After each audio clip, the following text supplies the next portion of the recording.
talkative Odesu.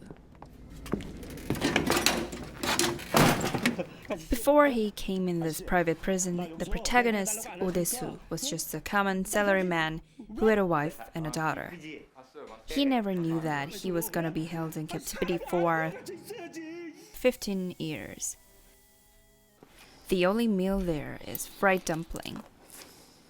Cut off from the outside world, his only friend is a small television. And one day, the news says that his wife has been killed and he is suspected to be the culprit. Who put him here and why? Who killed his wife? What about his daughter who would be left alone? He pledges himself to a bloody revenge. One day, he suddenly got freed from the prison with a hypnosis. But rather than the cell, it was the wider prison that waited for him. The feudalness. All the journey of vengeance he goes through constantly puts him into the mire of the misery. With no family, he loses the point of his vengeance. In that process, he meets Mido by chance as the companion of the vengeance. At this point, both described as deeply lonely, being represented by the ant hallucination, Mido and Odesu fall in love with each other. Mido have compassion for him, who actually is getting suffered from and eaten up by the revenge itself. The feudalness of the vengeance is well emphasized, being contrasted by the compassion and much of affection from Mido. The man who had put him in captivity, Woojin, constantly provokes Taesu with the need to revenge using Mido as a bait. Mido in this case is not only the symbol of the supporter, medium, but also the obstacle or the opponent of the vengeance.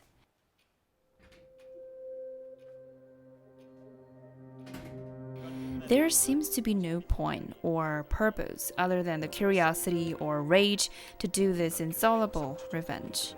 In this process, Taesu gets eaten up with the revenge itself. What left is not the point, but only the empty shell or the feudalness of the vengeance. At this point, Odesu's irrationality, the blindness toward the vengeance, is well contrasted by the relatively rational behavior that the host of the private prison shows. Woojin bribes the host into collusion to manipulate Taesu. The host acts according to his material benefits without being aided by the emotion, even though he was pulled out his teeth by Taesu and lost his wrist by Woojin. Taesu voluntarily falls into his trap, being blind by the desire to revenge. The host of the prison seems to be enjoying the situation without any hint of rage. The rage is typically the fundamental motivation of the vengeance.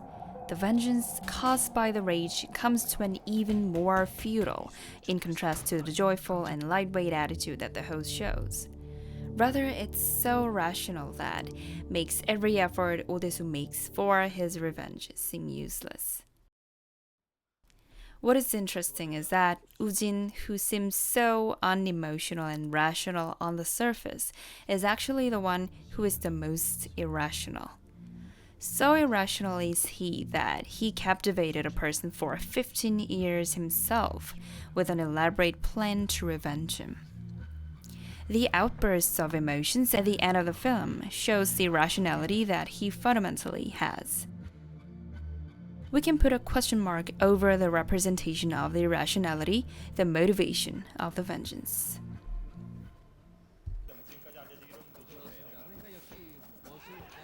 그건 내 옥중 일기이자 악행의 자서전이었다. During the captivity in the cell, Odesu writes the autobiography of Missit to find out who would be the one that held him into captivity. He realizes that though he thought he had lived a good life, there were actually so many people he harmed and that are likely to revenge him.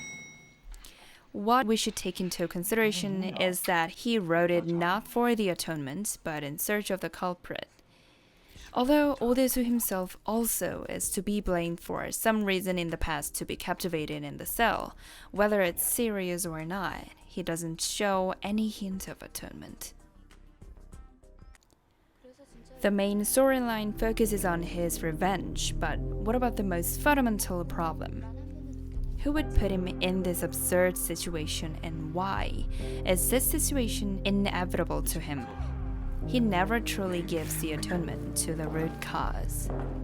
He remains the same after he got freed from captivity. He seems indifferent to other people's agony. He talks only about himself. He talks too much. He lies only to escape from the situation and soon commit the betrayal.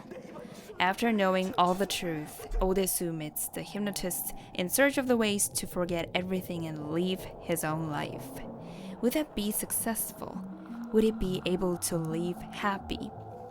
How do you think? This insight of atonement is also developed in the last piece of the Vengeance trilogy, Lady Vengeance. If you want to take a deep insight of the concept of the vengeance and the atonement, deeply developed and finally finished in the Lady Vengeance 2005, please subscribe and I hope to see you in the next video. Thanks for all. It was NuCINEMA.